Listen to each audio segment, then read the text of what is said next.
জয় যিশু। আজকে আমরা আরেকটি ভিডিও নিয়ে চলে এলাম, আর এই ভিডিওতে আমরা সেই বাক্য নিয়ে আলোচনা করব যে বাক্য ঈশ্বর প্রভু আমাদেরকে দিচ্ছে। আমরা কোনো রকম বাক্য বলার যোগ্যতা নেই, আমাদের কোনো রকম বাক্য বলার শক্তি নেই, সাহস নেই, কিন্তু ঈশ্বর প্রভু যে পবিত্র আত্মা দ্বারা আমাদের মুখ দিয়ে, আমাদের হৃদয় দিয়ে কথা বলে, সেই কথাই আমরা বলি। যদি আমরা কিছু নিজের থেকে বলে থাকি সেগুলো আপনারা মনে রাখবেন না, কিন্তু যেগুলো ঈশ্বর থেকে, যেগুলো পবিত্র আত্মা থেকে বলছি আপনারা বুঝতে পারছেন, সেগুলো হৃদয়ে ধরুন বা কার্যকারী করুন। তো চলুন আমরা বাক্য দেখব প্রভু আমাদের কি বলছে বাক্য দ্বারা। আমাদের সকল বিশ্বাসী সন্তানদের মন, হৃদয়, আত্মাগুলোকে সুস্থির করি, শান্ত করি, নিজেদেরকে প্রভুর চরণতলে নত করি। আর আমি একটা প্রার্থনা করছি আর আসছি। পবিত্র মঙ্গলময় পিতা প্রভু যীশু, তোমায় ধন্যবাদ করি, তোমার প্রশংসা গৌরব করি। পিতা গো, এই সুন্দর সময়ে তুমি আমাদেরকে, তোমার সকল সন্তানকে একত্রিত করেছো, তোমার চরণতলায় আনয়ন করিয়েছো, আর তুমি আমাদেরকে তোমার সেই বাক্য নিয়ে আলোচনা করার এবং বাইবেল থেকে পাঠ করার সুযোগ করে দিয়েছো পিতা, তার জন্য ধন্যবাদ করি। প্রভু গো, এই মোবাইলগুলোকে তোমার হস্তে চরণতলে রাখি, ইউটিউব চ্যানেলকে রাখি, যত বিশ্বাসী সন্তানরা ভিডিও প্রার্থনা দেখছে তাদের ফোনগুলোকে রাখি, তাদের সমস্ত মন, হৃদয়, আত্মাগুলোকে রাখি, আমি নিজেকে রাখি, আমার মন, হৃদয়, আত্মাকে রাখি। প্রভু তুমি আমাদের সমস্ত কিছু কাভার করো, পবিত্র আত্মায় কাভার করো, যেন কোনো মতে শয়তান দিয়াবল মন্দতা কোনো কার্য না করতে পারে, শয়তান দিয়াবল মন্দতা যেন কোনো রকম ব্যাঘাত না ঘটায়। প্রভু গো, সমস্ত কিছু তুমি প্রথম থেকে শেষ অবধি এই সঞ্চালন তুমি পরিচালনা করো। প্রভু গো, আমি নয়, কিন্তু তুমি আমার মুখ দিয়ে কথা বলাবে, তুমি আমার মুখ দিয়ে বাক্য বলাবে, আর সেই বাক্য সকল আমরা সবাই বুঝতে পারবো, আমরা বিশ্বাস করি। পবিত্র আত্মা দ্বারা সমস্ত কিছু আমাদের শেখাবে, বোঝাবে পিতা, আমরা বিশ্বাস করি। তাই তোমায় ধন্যবাদ, প্রশংসা, গৌরব করি পিতা গো, যে তুমি আমাদের আশীর্বাদ অনুগ্রহ করছো, দয়া, কৃপা, করুণা করছো। সকল ধন্যবাদ, প্রশংসা, গৌরব আমাদের উদ্ধারকর্তা, ত্রাণকর্তা, জীবনদাতা, মুক্তিদাতা যীশু খ্রিস্টের পবিত্র মধুর নামেই প্রার্থনা চাইলাম পিতা, আমেন। আসুন বিশ্বাসী সন্তানরা, এবারে আমরা বাক্য দেখব। বাক্য থেকে প্রভু আমাদেরকে কি বলছে এবং বাক্য দ্বারা প্রভু আমাদেরকে কি সত্য জানাচ্ছে। কারণ এই প্রভুর বাক্য যা আমাদের জীবন পথে চলার জন্য সর্বদা সঠিক রাস্তা, সঠিক পথ দেখায়। আর যে বাক্যকে আমরা জীবনে কার্যকারী করে আমাদের সমস্ত বাধা বিপত্তির সমস্যা, আমাদের জীবনে যত খারাপ কঠিন পরিস্থিতির সমস্ত কিছুকে আমরা দূর করতে পারি। কারণ বাক্যই হলো প্রভু যীশু খ্রিস্ট, যা তিনি আদিতে ছিলেন পিতার কাছে। তো বিশ্বাসী সন্তানরা, আজকে সেই বাক্য থেকে আমরা দেখব, আর আমরা বিশ্বাস করি যে প্রভু আমাদের বাক্য দ্বারা প্রত্যেক দিন আশীর্বাদ করে। যারা আমরা বাইবেল পড়ি, যারা আমরা প্রার্থনা করি, যারা আমরা প্রভু সেই সমস্ত পথে চলি, তিনি আমাদের প্রত্যেক দিন আশীর্বাদ করছে, আমরা বিশ্বাস করি, আমরা অনুভব করি। তো আসুন আমরা বাক্য থেকে দেখি।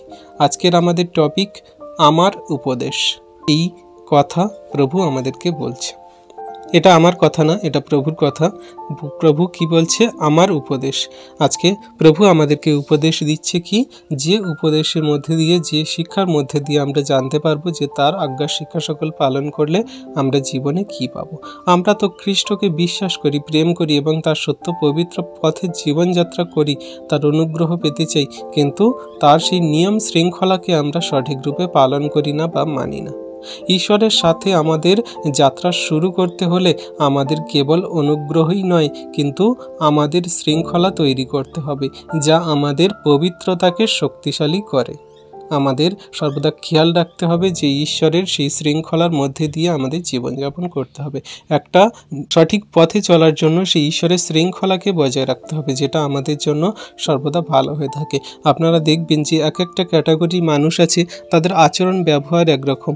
দেখবেন যেমন যারা কিনা প্রভুকে জানে না, তাদের কথাবার্তা আচরণ ব্যবহার একরকম, যারা প্রভুকে জানে তাদের কথাবার্তা আচরণ একরকম। জগতে যারা নেশাগ্রস্ত, জগতে যারা সেই নানান রকম বিচার, পাপ, মন্দতায় জীবনযাপন করছে, তাদের কথা বলা, তাদের চলা বলা একরকম, এবং যারা জগতের মাঝে সেই খ্রিস্টকে বিশ্বাস করে চলছে, তাদের চলা বলা, কথাবার্তা একরকম।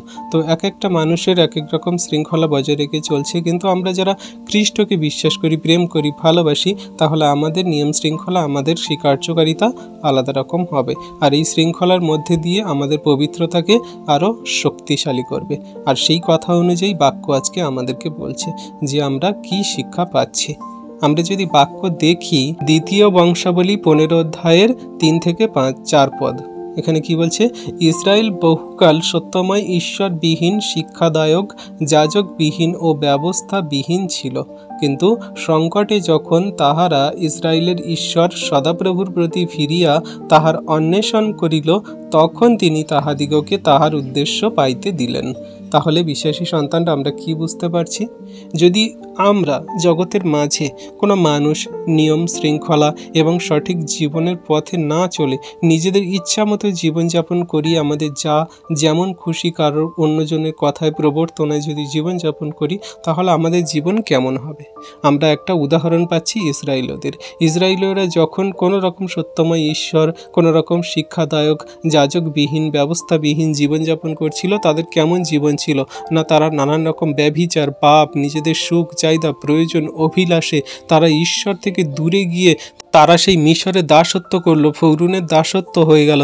তারা সেইখানে কত রকমভাবে কষ্ট, যাতনা, দুঃখ, ক্লেশ, কান্না, তারা কত কি যাতনা সইল, তারা কত পরিশ্রম করলো, তারা সেই কত রকম সমস্যায় পড়লো। কিন্তু যখন তারা সত্য ঈশ্বরকে অন্বেষণ করলো, তারা যখন কান্নাকাটি করলো, সত্য ঈশ্বরকে জানতে চাইলো, তখন সত্য ঈশ্বর কী করলো না? তাদের উদ্দেশ্য পেতে দিলেন যে হ্যাঁ, আমি তোমাদেরকে ভালোবাসি, আমি তোমাদেরকে নিজ প্রজা হিসাবে ঘোষিত করেছি, আমি ইসরায়েলের মধ্যে দিয়ে আমার সেই একজাত পুত্রকে পাঠাবো, যার মধ্যে দিয়ে গোটা জগৎ পরিত্রাণ পাবে, উদ্ধার পাবে, স্বর্গরাজ্যে আসবে। তাই তিনি যখন দেখলেন যে তার সন্তানরা কান্নাকাটি করছে, তখন মসি দ্বারা তাদের কাছে পাঠিয়ে দিলেন, তাদের কাছে সেই সমস্ত আশীর্বাদ অনুগ্রহ নিয়ে গেলেন যা তারা পাওয়ার যোগ্য। কিন্তু যখন আমরা যারা এখন প্রভুতে বিশ্বাসী, আমরা যদি সত্য ঈশ্বরকে জানতে না চাই, তাকে যদি বুঝতে না চাই, তার যদি নিয়ম শৃঙ্খলা যদি বজায় না রেখে জীবনযাপন করে চলি, তাহলে ইসরায়েলীয়দের মতো ঈশ্বর প্রভু আমাদেরকেও ছেড়ে দেবেন, নিজেদের ব্যভিচার, পাপ, মন্দতায়, নিজেদের সুখ অভিলাষের জীবনে চলতে দেবেন। কারণ ঈশ্বর প্রভু তার বাক্যে বলে, যখন সত্য ঈশ্বরকে মানুষ জানতে চায়নি, তখন সেই সত্য ঈশ্বরও তাদের সেই মন্দ কাজে ফেলে দিয়েছেন, যাতে তারা সেই নানান রকমের মন্দ কাজে লিপ্ত হয়ে যায়। এটা আমরা সেই সাধু পৌল দ্বারা রোমীয় পুস্তকে পড়লে আমরা পাই। তো যখন মানুষ এইরকমভাবে আমাদের বিশ্বাসী সন্তানদের জীবনে ঘটে, যখন আমরা জগতের মাঝে দেখি যে এরকম মানুষ জীবনযাপন করছে, তাহলে বুঝতে হবে যে তারা ঈশ্বরবিহীন, তারা সেই সমস্ত ঈশ্বরের ব্যবস্থাবিহীন, তারা সেই সমস্ত ঈশ্বরের নিয়ম শৃঙ্খলাবিহীন। কিন্তু আমরা যারা ঈশ্বরের নিয়ম শৃঙ্খলা, আমরা যারা ঈশ্বরের ব্যবস্থা, আমরা যারা ঈশ্বরের শিক্ষাকে গ্রহণ করে, সত্যময় ঈশ্বরকে গ্রহণ করে চলছি, তখন তিনি আমাদের জন্য সঠিক উদ্দেশ্য দ্বারা জীবনের সঠিক পথে চলতে দেবেন বা দিচ্ছেন, আমরা বিশ্বাস করি। তাহলে আমরা কোনো মতে ভয় পাবো না, কোনো মতে আমরা দুর্বল হব না, কোনো মতে আমরা ঈশ্বরের অনুগ্রহ থেকে বঞ্চিত হব না। কারণ ঈশ্বর প্রভু আমাদের বলেছে, তিনি আমাদের উদ্দেশ্য পাইতে দিলেন এবং আশীর্বাদও করলেন। বিশ্বাসী সন্তানরা, এটাই হলো আমাদের প্রভুর সেই অনুগ্রহ, আর এটাই হলো আমাদের প্রভুর সেই নিয়ম শৃঙ্খলার আশীর্বাদ অনুগ্রহ, যা শক্তিশালী করে আমাদের পবিত্রতাকে। আর আমাদের সব স্তরে পবিত্রতা থাকতে হবে, আমাদের সব কিছুতে পবিত্রতা রাখতে হবে। আমাদের সব কিছুতে যদি পবিত্রতা না থাকে, তাহলে কিন্তু আমরা ঈশ্বরের কাছে বাঞ্ছনীয় বা আমরা ঈশ্বরের কাছে সঠিক সন্তান হতে পারবো না। কারণ আমরা ঈশ্বরের সঙ্গে যখন সমস্ত পথে পবিত্রতা রাখবো, তখন আমরা ঈশ্বরের সেই বাক্যকে আমাদের হৃদয়ে কার্যকারী করব। যেমন প্রভু তার বাক্যে বলে যে তোমাদের পিতা যেমন সিদ্ধ, তোমরাও তেমন সিদ্ধ হও। তো আমাদের পিতা যেমন সিদ্ধ পবিত্র, আমাদের পিতা যেমন আমাদের সেই প্রেম করে ভালোবাসে, তেমন আমাদের সেই সমস্ত আমাদের হৃদয়ে থাকতে হবে। যদি আমরা সব স্তরে পবিত্রতা রাখি, ঈশ্বরের গ্রহণযোগ্য সন্তান হতে চাই, তাহলে আমাদের সমস্ত পথে কিন্তু সেই পবিত্রতাকে বজায় রেখে চলতে হবে। আর সেই কথা অনুযায়ী হিতোপদেশ 19 অধ্যায়ের 20 থেকে 23 পদ কি বলছে? পরামর্শ শুনো, শাসন গ্রহণ করো, যেন তুমি শেষকালে জ্ঞানবান হও। মানুষের মনে অনেক সংকল্প হয়, কিন্তু সদাপ্রভুই মন্ত্রণা স্থির থাকিবে। দয়াতেই মনুষ্যকে বাঞ্ছনীয় করে এবং মিথ্যাবাদী অপেক্ষা দরিদ্র লোক ভালো। সদাপ্রভুর ভয় জীবনে লইয়া যাও, যাহার তাহা আছে সে তৃপ্ত হইবে, বসতি করে অমঙ্গল তাহার নিকটে যায় না। তাহলে বিশেষী সন্তানরা আমরা কি দেখছি? যে ঈশ্বরের পরামর্শ আমাদের শুনতে হবে, তার শাসনকে গ্রহণ করে আমাদের চলতে হবে এবং তার সেই জ্ঞানে জ্ঞানবান হতে হবে। কারণ শেষকালে তিনি আমাদের সেই তার পবিত্রতা, ধার্মিকতা, তার জ্ঞান দ্বারাই আমাদেরকে বিচার করবেন। আমাদের নিজের জ্ঞানে যেগুলো করেছি সেগুলো আমাদের পাপ রাশি হয়ে হয়তো জমা হচ্ছে, কিন্তু আমরা যখন ঈশ্বরের জ্ঞান, বল, বুদ্ধি, আমাদের ঈশ্বরের প্রভুর যখন সেই সমস্ত পথে চলবো, তখন তখন তিনি আমাদের জন্য সেই সমস্ত পথ সরল করবেন। আর আমরা যারা মানুষ, আমাদের নিজেদের অনেক সংকল্প থাকে, অনেক চাইতে থাকে, অনেক প্রয়োজন থাকে, কিন্তু সেগুলো সঠিক, সেগুলো ভালো, সেগুলো আমাদের জন্য গ্রহণযোগ্য কিনা আমরা জানি না। কিন্তু আমাদের শরীরে প্রয়োজন সেটা আমি করছি, আমার শরীরে প্রয়োজন আমি ব্যভিচার করছি, আমার শরীরে প্রয়োজন আমি গহনা কিনছি, আমার শরীরে প্রয়োজন আমি নানান রকমভাবে সাজুগুজু করছি, আমার শরীরে প্রয়োজন আমি গাড়ি বাড়ি করছি, আমার শরীরে প্রয়োজন আমি নানান জায়গায় অনেক কিছু করে বেড়াচ্ছি। কিন্তু ঈশ্বর প্রভু কি বলে যে তুমি কি জানো না তোমার এই শরীর পবিত্র আত্মার মন্দির? তাহলে তোমার শরীরকে যদি তুমি বিনষ্ট করো তাহলে ঈশ্বর প্রভু তোমাকেও বিনষ্ট করিবেন। তাই আমরা ঈশ্বরের যখন ইচ্ছা অনুযায়ী চলি, তিনি আমাদের সেই মতো চালান। তাই এখানে বলছে যে মানুষ অনেক সংকল্প করে, কিন্তু সদাপ্রভু তার মন্ত্রণা স্থির করিবে। তাহলে আমাদের মন্ত্রণা সকল যদি সদাপ্রভুর উপরে দিই, তিনি যখন আমাদের পথ নির্ধারণ ঠিক করবেন, তাহলে আমরা বিশ্বাস করি যে তিনি যা করবেন ভালোর জন্যই করবেন, সেই মতো আমাদের চলতে হবে। আর প্রভু বলেন যে দয়াতেই মনুষ্যকে বাঞ্ছনীয় করে, কিন্তু মিথ্যা অপেক্ষা দরিদ্র ভালো। তো মানুষ যখন সেই মিথ্যাবাদী হয়, মানুষ যখন বাজে মন্দভাবে জীবনযাপন করে, তাদের কিন্তু অনেক রকম ধন সম্পদ, টাকা পয়সা হতে পারে বা অনেক ভালোভাবে জীবনযাপন করতে পারে, কিন্তু মিথ্যাবাদীর থেকে দরিদ্র লোক অনেক ভালো। সৎ পথে থেকে জীবনযাপন করো, ঈশ্বর প্রভু তোমার সঠিক পথে চালনা করবেন। কিন্তু তুমি মিথ্যাবাদী হয়ে অপবিত্রতায় জীবনযাপন করে যদি চলো, ঈশ্বর কিন্তু তোমাকে কোনো মতে পবিত্রতা বা কোনো রকম ভালো বলে গ্রহণ করবেন না, কারণ প্রভু মিথ্যাবাদীকে গ্রহণ করেন না।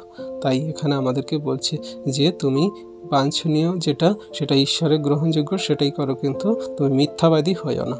আর ঈশ্বর প্রভু বলছে কি 23 যে সদাপ্রভুর ভয় জীবনে লইয়া যাও, যাহার তাহা আছে সে তৃপ্ত হইয়া বসতি করে, অমঙ্গল তাহার নিকটে আসে না। তাহলে আমরা যারা সদাপ্রভুকে ভয় করি, তাহলে তার ভয়কে যদি আমরা নিজেদের জীবনে গ্রহণ করি যে হ্যাঁ আমার প্রভু যে আমাকে ভালোবাসে, প্রেম করে, আমি তাকে ভালোবাসি, প্রেম করি, তাহলে আমি কোনো মতে পাপ, ভুল, অন্যায়, অপরাধ করব না। আমরা জেনে বুঝে হোক অজান্তে হোক কোনো রকমভাবে করব না, কারণ আমার প্রভুকে আমি প্রেম করি, ভয় করি, বিশ্বাস করি। ভয় করা মানে এই নয় যে সে আমাকে মারবে বা বকবে, এটা নয়। ভয় করা মানে এটাই যে আমি তাকে প্রেম করি, আমি তার বিশ্বাস করি, আমি তাকে আমার হৃদয় মনে আত্মায় স্থান দিয়েছি, তাহলে আমি কোনো মতে আর মন্দতায় জীবনযাপন করব না। এটাই হলো সদাপ্রভুর ভয়, যা আমাদের জীবনে সর্বদা থাকা উচিত। আর এখানে বাক্য কি বলছে? যাহারা তাহার আছে সে তৃপ্ত হইয়া বসতি করে। আমরা যদি তাহার থাকি, সে যদি আমাদের থাকে, তাহলে আমরা তৃপ্ত হব, আমাদের মন হৃদয় আত্মা সুস্থির হবে, আমাদের যা কিছু প্রয়োজনীয়তা তিনি মেটাবেন, আমাদের মধ্যে কোনো রকম অমঙ্গল আসবে না, আমরা সমস্ত কিছু আশীর্বাদে ফলবান হব। তাই আমাদের মধ্যে পবিত্রতা সর্বদা বজায় রাখতে হবে। সমস্ত স্তরে আমাদের কিন্তু সেই পবিত্রতা রাখতে হবে, সমস্ত পথে কিন্তু পবিত্রতা থাকতে হবে, যেটা আমরা বিশ্বাসী সন্তানরা চেষ্টা করি যে সর্বদা পবিত্রতায় জীবনযাপন করার জন্য।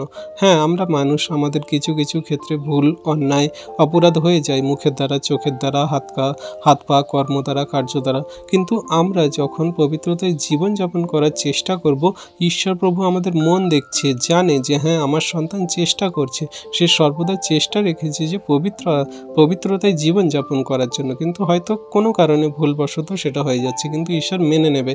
কিন্তু যদি আমরা জেনে শুনে করি, তাহলে সেই ভুলের কিন্তু ক্ষমা হয় না।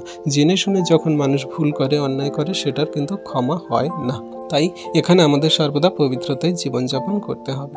তাই শাস্ত্রে আপনি যে সমস্ত বাক্য পড়েন তা আমাদের বুঝতে সাহায্য করার জন্য লেখা হয়েছিল। যে কোনো স্থির স্তরের ভিত্তি নেই, সেই স্তরের ভিত্তি আমাদেরকে স্থাপন করতে হবে। আমরা যদি স্থিরভাবে ঈশ্বরেতে থাকতে চাই, স্থিরভাবে আমাদের ভিত্তিগুলোকে যদি ঈশ্বরেতে ঠিক রাখি, তাহলে ঈশ্বর প্রভু আমাদের কোনো মতে বিচলিত হতে দেবেন না, ঈশ্বর কোনো মতে আমাদেরকে টলিয়ে দেবেন না।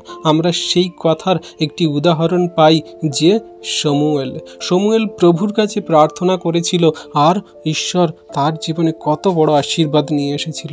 সমস্ত পৃথিবী কম্পিত হলো, টলে গেল, সমস্ত কিছু ছারখার হয়ে গেল, বিচ্ছিন্ন হয়ে গেল, কিন্তু সেই সমুয়েলকে ঈশ্বর প্রভু আশীর্বাদ করলেন, রক্ষা করলেন।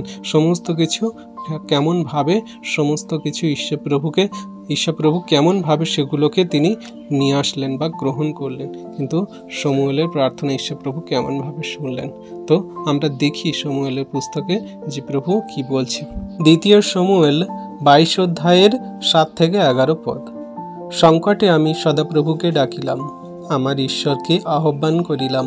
তিনি নিজ মন্দির হইতে আমার রব শুনিলেন, আমার আর্তনাদ তাহার কর্ণগোচর হইল। তখন পৃথিবী টলিল, কম্পিত হইল, গগনমণ্ডলের ভিত্তি সকল বিচলিত হইল ও টলিল, কারণ তিনি জ্বলিয়া উঠিলেন। তাহার নাঘার রন্ধ্র হইতে ধূম উর্গত হইল, তাহার মুখ নির্গত অগ্নি গ্রাস করিল, তার দ্বারা অঙ্গার সকল প্রজ্বলিত হইল। তিনি গগনকে নুয়াইয়া নামাইলেন, অন্ধকার তাহার পদতলে ছিল। তিনি কুরব আরোহণে উড্ডীন হইলেন, বায়ুর পক্ষ যুগলের উপরে দর্শন দিলেন। তাহলে আমরা এই বাক্য দ্বারা দেখছি কি না, শমূয়েল যখন ঈশ্বরের কাছে প্রার্থনা করলো, আর্তনাদ করলো, কান্না করলো, তাহলে ঈশ্বর প্রভু এমন করে তার কাছে চলে এলেন, সেই প্রার্থনা সকল শুনলেন, উত্তর দিলেন। তাই আমরা যখন সব স্তরে ঈশ্বরের ভিত্তিকে স্থির করব, ঠিক করব, ঈশ্বর প্রভু আমাদের সমস্ত প্রার্থনা শুনবেন, উত্তর দেবেন। আমরা বুঝতে সাহায্য করি যে এই বাক্য থেকে আমরা কি বুঝতে পারছি, যে আমাদের যদি মন, হৃদয়, আত্মা খ্রিস্টের প্রতি ভিত্তিশীল বা স্থিতিশীল থাকে, আমরা যদি ঈশ্বরের উপরে আমাদের বিশ্বাসের ভিত্তিটাকে আরও শক্তিশালীভাবে ধরি, তাহলে ঈশ্বর প্রভু এমনি করে আমাদের প্রার্থনা শোনেন, উত্তর দেন, যেমন করে শমূয়েলকে দিয়েছিল। আপনারা 2 শমূয়েল 22 অধ্যায়টা পুরো পড়ে নেবেন। সেইখানে যখন শমূয়েল প্রার্থনা করছে, সংকটে পড়েছে, ঈশ্বর প্রভু কেমন করে তাকে উদ্ধার করেছেন। তাই আমাদেরও এই শমূয়েলের মতো বিশ্বাস রাখতে হবে। তিনি গগনকে একদম নুয়াইয়া আনিবেন, তিনি আগুনকে জ্বলিয়ে দেবেন, তিনি সমস্ত কিছু গগনকে একদম ছারখার করে দেবেন, কিন্তু আমাদের প্রার্থনা কিন্তু টলাবেন না। তিনি আমাদের সেই জীবন্ত পিতা ঈশ্বর, তার সন্তানের সেই রক্ষা করতে তিনি বদ্ধপরিকর। তাই ঈশ্বর প্রভুর কাছে আমরা এই সমস্ত ভিত্তিকে স্থাপন করি, বিশ্বাসের ভিত্তিকে ঈশ্বর প্রভু আশীর্বাদ করবেন। আমেন। বিশ্বাসী সন্তানরা, আশা করি আমরা বাক্য বুঝতে পারছি। এই বাক্য দ্বারা আমরা খুব সুন্দরভাবে বুঝতে পারছি, কারণ না বোঝার কিছু নেই। ঈশ্বর প্রভু কত সুন্দর সুন্দর বাক্য দ্বারা আমাদেরকে বোঝাচ্ছে। যারা আমরা বুঝতে পারিনি অবশ্যই কমেন্ট করে জানাই, আর যারা বুঝতে পারছি অবশ্যই কমেন্ট করে জানাই। তো ঈশ্বর প্রভু অবশ্যই আশীর্বাদ করছেন, আমরা বিশ্বাস করি। আর কি বলছে, যীশু খ্রিস্ট না আসা পর্যন্ত আপনাদের অবশ্যই আপনার বিশ্বাস গড়ে তুলতে হবে, পাছে আপনি পাপের মধ্যে পড়েন। আমাদের এটাই সর্বদা খেয়াল রাখতে হবে যে আমরা প্রভুতে বিশ্বাসী আছি। আমরা যদি না শেষ পর্যন্ত বিশ্বস্ত থাকি, তাহলে কিন্তু আমাদের মধ্যে শয়তান মন্দতা অনেকভাবে কার্য করতে পারে, এখনও করছে। কারণ শয়তান সিংহের ন্যায় আমাদের চারপাশে ঘোরাঘুরি করছে।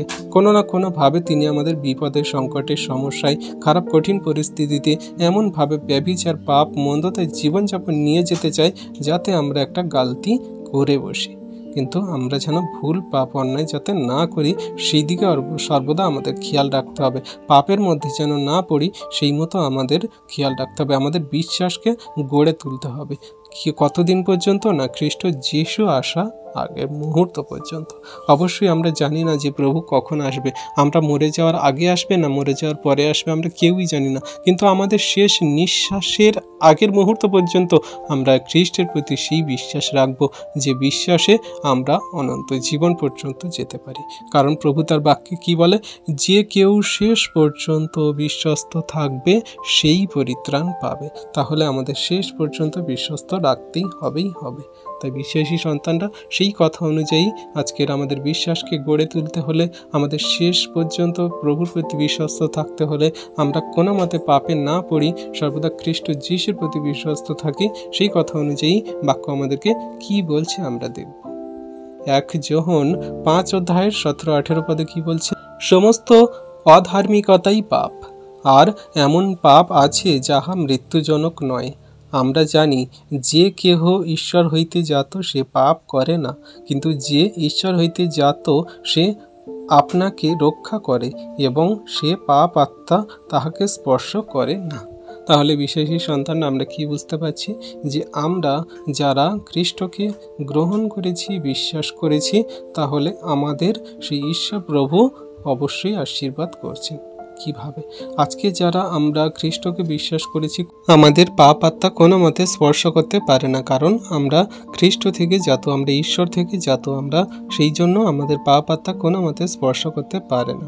এমন কিছু পাপ আছে, এমন কিছু অধার্মিকতা আছে যেগুলো আমাদের জন্য পাপ, কিন্তু এমন কিছু অধার্মিকতা আছে আমাদের জন্য মৃত্যু নয়। কিন্তু আমরা যারা জেনে বুঝে পাপ করি, ভুল করি, অন্যায় করি, সেগুলো কিন্তু আমাদের জন্য পাপ হয়ে দাঁড়ায়। সেগুলো কিন্তু ঈশ্বর প্রভু ছেড়ে দেবেন না বা ক্ষমা করবেন না। কিন্তু আমাদের সর্বদা খেয়াল রাখতে হবে, যদি আমরা খ্রিস্টকে জানি, ঈশ্বর থেকে আমরা জাত হয়েছি, সৃষ্টি হয়েছি, আমরা তাকে বিশ্বাস করি, গ্রহণ করি, তাহলে কোনো মতে আমাদের পাপ আত্মা স্পর্শ করতে পারবে না, গ্রহণ করতে পারবে না। আমরা সর্বদা ধার্মিকতায়, পবিত্রতায় যেন জীবন যাপন করে চলি, আমাদের বিশ্বাসকে যেন খ্রিস্টতে গড়ে তুলি, ঈশ্বরেতে গড়ে তুলি। তাই ঈশ্বর প্রভু আমাদের সমস্ত পাপ অধর্ম ক্ষমা করবেন। আমরা ইয়বের কথা জানি, ইয়ব কেমন ধার্মিকতা বজায় রেখে চলতো, তাও তার জীবনে সমস্যা, সংকট, বাধা, বিপত্তি এসেছিল, কিন্তু তাও সে ধার্মিকতা বজায় রেখেছিল। আমাদের সেই পাপ আত্মা আমাদের মধ্যে আর স্পর্শ করতে পারে না, এই কারণে যে প্রভু আমাদের সঙ্গে আছে, আমরা প্রভুর সঙ্গে আছি, আমরা প্রভু থেকে জাত, আমরা ঈশ্বর থেকে জাত। তাই এমনি করে আমরা যাতে বিশ্বাসী সন্তানরা থাকি, ঈশ্বর প্রভু আমাদের যাতে আশীর্বাদ করে সর্বদা খেয়াল রাখতে হবে। আর ইয়ব যে ঈশ্বরের সেই অনুগ্রহে জীবনযাপন করতো আমরা সবাই জানি। ইয়বকে ঈশ্বর প্রভু কেমনভাবে আশীর্বাদ করেছিল তাও আমরা জানি। তাও একটা পথ দেখব, কি ইয়ব 13 অধ্যায় 23 পদ কি বলছে? আমার অপরাধ ও আমার পাপ কত, আমার অধর্ম ও আমার পাপ আমাকে জ্ঞাত করো। তাহলে এখানে ইয়ব জানাচ্ছে ঈশ্বরের কাছে যে প্রভু, আমার অপরাধ বা আমার পাপ কত তুমি আমাকে বলো, আমার অধর্ম সকল, আমার পাপ কত তুমি আমাকে জ্ঞাত করো, আমাকে জানাও, আমি জানতে চাই। কারণ আমরা মানুষ, যদি আমাদের পাপ সকল জানার চেষ্টা করি, বোঝার চেষ্টা করি, তাহলে আমরা আর বোধহয় পাপ করব না। কিন্তু আমরা পাপকে জানার চেষ্টা করি না, বোঝার চেষ্টা করি না, আমরা আমাদের পাপের কথা, অধর্মের কথা আমরা মনে রাখতে চাই না। যদি মনে রাখতাম তাহলে আমরা আর কোনো মতে পাপ করতাম না। তো বিশ্বাসী সন্তানরা এমনি করে ইয়বের বাক্য দ্বারা আমাদেরকে প্রভু জানাচ্ছে যে বিশ্বাসকে দৃঢ় করো, পাপকে দূরে সরিয়ে দাও, অপরাধ এবং অধর্ম সকল ঈশ্বর প্রভু ক্ষমা করবেন, কিন্তু তুমি ধার্মিকতায় জীবনযাপন করে চলো, সর্বদা নিজেকে ঈশ্বরের গ্রহণযোগ্য করে তোলো। তাই সেই কথা অনুযায়ী যাকব 1 অধ্যায়ের 13 থেকে 15 পদে বলছে, পরীক্ষার সময়ে কেহ না বলুক ঈশ্বর হইতে আমার পরীক্ষা হইতেছে, কেননা মন্দ বিষয়ের দ্বারা ঈশ্বরের পরীক্ষা করা যাইতে পারে না, আর তিনি কাহারও পরীক্ষা করেন না, কিন্তু প্রত্যেক ব্যক্তি নিজ কামনা দ্বারা আকর্ষিত ও প্ররোচিত হইয়া পরীক্ষিত হয়। পরে কামনা সগর্ভা হইয়া পাপ প্রসব করে এবং পাপ পরিপক্ক হইয়া মৃত্যুকে জন্ম দেয়। তাহলে আমাদের সর্বদা খেয়াল রাখতে হবে যে এমনি করে আমরা নিজেরাই পাপী ঘোষিত হই বা আমরা নিজেরা নিজেদেরকে পাপী করি, কিন্তু ঈশ্বর প্রভু কোনো মতে আমাদের পরীক্ষায় ফেলে না। যে সমস্ত পরীক্ষা ঈশ্বর আমাদের নেয় সেগুলো ভালো বিষয়ের জন্য, কোনো রকম মন্দের জন্য, কোনো রকম খারাপের জন্য ঈশ্বর প্রভু আমাদের পরীক্ষা নেয় না। তাই আমাদের জীবনে যদি কোনো খারাপ কঠিন পরিস্থিতি হয়, আমরা বুঝতে পারি যে এটা আমার সঙ্গে খারাপ হচ্ছে, কিন্তু আমরা তখনই যেন বলি যে এটা আমার সঙ্গে যা হচ্ছে ভালোর জন্যই হচ্ছে, কারণ ঈশ্বর প্রভু বলে যে ঈশ্বর মন্দের জন্য পরীক্ষা নেয় না, ভালোর জন্য নেয়। তাই আমাদের যদি কিছু হয় তাহলে আমরা ভালোর জন্য পরীক্ষিত হয়েছি। আমরা যেন সেই সমস্ত পরিস্থিতি থেকে বেরিয়ে আসি সত্যতায়, ধার্মিকতায়, পবিত্রতায় জীবনযাপন করে ঈশ্বরের প্রতি বিশ্বাস রেখে। তাহলে আমরা প্রত্যেকজন কোনো মতে আমরা সেই পাপে, কামনায়, বাসনায় আকর্ষিত হব না, কোনো মতে আমরা মৃত্যুকে গ্রহণ করব না। তাহলে খ্রিস্টকে গ্রহণ করে, সত্যকে গ্রহণ করে আমরা জীবনযাপন করে চলবো আর তাকে প্রেম করব, ভালোবাসবো। আমাদের জীবনে অনেক কিছু মৃত্যু আছে, পাপ আছে। উল্লেখ্য, মৃত্যু পর্যন্ত পাপ আছে। আমরা যদি মৃত্যু পর্যন্ত পাপকে না করতে চাই তাহলে আমাদের সর্বদা ঈশ্বরের বাক্যকে গ্রহণ করতে হবে। আপনি এটি একবার করতে পারেন এবং আপনার জীবন চলে যায়, এবং এটি একবার করতে এবং তদপেক্ষা করার ইচ্ছা শয়তান থেকে একটি সেট আপ করে রেখেছে যে আপনাকে সর্বদা পাপে ফেলবে। জেনে রাখুন যে আপনার মাংস নিয়ন্ত্রণ করার জন্য খুব জেদি কিন্তু শয়তান। আপনার এই শরীরকে কিন্তু শয়তান দিয়াবল সর্বদাই পাপের দিকে নিয়ে যায়, পাপে ফেলে। এবং আপনাকে অবশ্যই এটির প্রতি কঠোর হতে হবে যে আপনার শরীরকে যেন কোনো মতে শয়তান কাভার না করতে পারে। তা না হলে আপনি জীবনের ভুল দিকে শেষ হয়ে যাবেন। তাই আপনাকে সর্বদা সঠিকভাবে জীবনযাপন করার জন্য, ঈশ্বরকে ধরে রাখার জন্য এই বাক্য আমাদের জন্য। কি বলছে? রোমীয় 6:19 পদ, তোমাদের মাংসের দুর্বলতা প্রযুক্ত আমি মনুষ্যের মতো কহিতেছি, কারণ তোমরা যখন পূর্বে অধর্মের নিমিত্তে আপন আপন অঙ্গপ্রত্যঙ্গ অসুচিতার ও অধর্মের কাছে দাসরূপে সমর্পণ করিয়াছিলে, তেমনি এখন পবিত্রতার নিমিত্তে আপন আপন অঙ্গপ্রত্যঙ্গ ধার্মিকতার কাছে দাসরূপে সমর্পণ করো। তাহলে খুব সুন্দর কথা। আমরা যারা আগে সেই ঈশ্বরকে জানতাম না, খ্রিস্টকে জানতাম না, নিজের মাংস মানে শরীরকে আমরা পাপে, আমাদের অঙ্গ প্রত্যঙ্গকে পাপে অসুচিতায় আমরা দিয়ে দিয়েছিলাম, দাসত্ব করেছিলাম। আর এখন যারা আমরা খ্রিস্টকে জানি, গ্রহণ করেছি, বিশ্বাস করেছি, তাহলে আমরা পবিত্রতায়, ধার্মিকতায় জীবনযাপন করার জন্য, খ্রিস্টের আজ্ঞার শিক্ষা সকল পালন করার জন্য আমাদের এই অঙ্গ প্রত্যঙ্গকে, যে অঙ্গ প্রত্যঙ্গ আমরা বিগত দিনে, পুরনো দিনে, আমাদের পুরনো জন্মে যখন আমরা খ্রিস্টকে জানতাম না, যখন পাপে রেখেছিলাম, সেই অঙ্গ প্রত্যঙ্গকে আবার ধার্মিকতার জন্য ঈশ্বরের কাছে দাসরূপে দিয়ে দেব। তাহলে আমাদের এই সমস্ত অধার্মিকতা, পাপ সকল ঈশ্বর প্রভু তুলে নিয়ে আমাদের জন্য সেই পবিত্রতা এবং ধার্মিকতাকে দেবেন, আর সূচি ধৌত করে আমাদের অনন্ত জীবন দান করবেন। কত সুন্দর একটা মাধ্যম যে খ্রিস্টের মধ্যে দিয়ে আমরা সূচি ধৌত হয়ে আবার নতুন হচ্ছি। একটা এক্সাম্পল, একটা গাড়ি চলতো, সেই গাড়িটা চলতো তো সে তার নিজের মতো করে চলতো। সেই নিজের গাড়িটা যখন আমরা একটা শোরুমে দিয়ে সেই গাড়িটাকে ধুয়ে মুছে সাফ করে আবার যখন চকচকে করলাম, সেই গাড়িটা নতুন হয়ে গেল। এবারে গাড়িটাকে যখন নিয়ম শৃঙ্খলা অনুযায়ী চালানো হবে, তখন গাড়িটা অনেকদিন লাস্টিং করবে এবং গাড়ির মালিক সুন্দরভাবে সেই গাড়িটাকে শেষ পর্যন্ত চালাতেও পারবেন। তেমন করে আমাদের এই দেহ শরীরটা আগে যেমন তেমনভাবে চলতো, আমরা পাপ, অন্যান্য অনেক রকম ব্যভিচার, মন্দতায় জীবনযাপন করতাম। যখন আমরা খ্রিস্ট যিশু শোরুমে দিয়ে আমাদের নিজেদেরকে ধৌত করে, পরিষ্কার করে, আমরা যখন সেই রিপেয়ারিং করে যখন আমাদের সেই শরীরকে আরেকটিবার পবিত্রতা, ধার্মিকতায় গড়ে নিলাম, তাহলে আমরা যখন আমাদের শরীরকে ঈশ্বরের কাছে, আমরা খ্রিস্টের কাছে আমাদের দাস রূপে ধার্মিকতার জন্য দিয়ে দেব, তখন আমরা পরিত্রাণ এবং অনন্ত জীবনের জন্য এগোতে পারবো। কিন্তু আমরা যদি সেই শয়তান দিয়াবলের কাছে এখনো পর্যন্ত অঙ্গ প্রত্যঙ্গকে রাখি, তাহলে আমরা ফিরে আসি, তাহলে আমরা খ্রিস্টকে গ্রহণ করি, তার এই বাক্য সকল পালন করি এবং জীবনে কার্যকারী করে চলি, ঈশ্বর প্রভু আশীর্বাদ করবেন। আর এখানে আরেকটি বাক্য বলছে কি, রোমীয় 12:1 পদ বলছে, অতএব হে ভাতৃগণ, ঈশ্বরের নানা করুণার অনুরোধে আমি তোমাদিগকে বিনতি করিতেছি, তোমরা আপন আপন দেহকে জীবিত, পবিত্র, ঈশ্বরের প্রীতিজনক বলিরূপে উৎসর্গ করো, ইহাই তোমাদের চিত্তসঙ্গত আরাধনা। তাহলে এটাই আমাদের জন্য সর্বের শ্রেষ্ঠ আমাদের ঈশ্বরের আরাধনা। যারা আমরা জীবনযাপন করে চলি খ্রিস্টেতে, এর থেকে বড় আর কিছু হতে পারে না। আমাদের এই জীবনকে যদি ঈশ্বরের জন্য উৎসর্গ করে দিতে পারি, খ্রিস্টের বলিস্বরূপ হিসাবে দিয়ে দিতে পারি, যেমন খ্রিস্ট আমাদের জন্য তার দেহকে বলিরূপে দিয়ে দিয়েছিল, তেমন করে আমরা যদি খ্রিস্টের সেই সুসমাচারের জন্য এবং তার সেই সমস্ত বাক্য, আজ্ঞা, শিক্ষা সকল পালনের মধ্যে দিয়ে জীবনের পথে চলা দ্বারা, তাহলে ঈশ্বর প্রভু আমাদের জন্য সেই সমস্ত সেই চিত্তসঙ্গত আরাধনাকে গ্রাহ্য করবেন। তার সেই বলিস্বরূপ আমরা আমাদের দেহকে দিয়ে দিচ্ছি ঈশ্বরের চরণে, খ্রিস্টের চরণে, তখন আমরা সেই পবিত্রতাকে সম্পূর্ণরূপে গ্রহণ করব। তাই আমরা সর্বদা খেয়াল রাখি এই সকল বাক্যকে, যাতে আমরা এই সকল বাক্যকে সর্বদা পালন করে চলি, জীবনে কার্যকারী করে চলি। আর ঈশ্বর প্রভু আমাদের সর্বদা আশীর্বাদ করবেন। তবে বিশ্বাসী সন্তানরা, এই বাক্য দ্বারা আপনারা অনেক আশীর্বাদ পেয়েছেন আমি বিশ্বাস করি।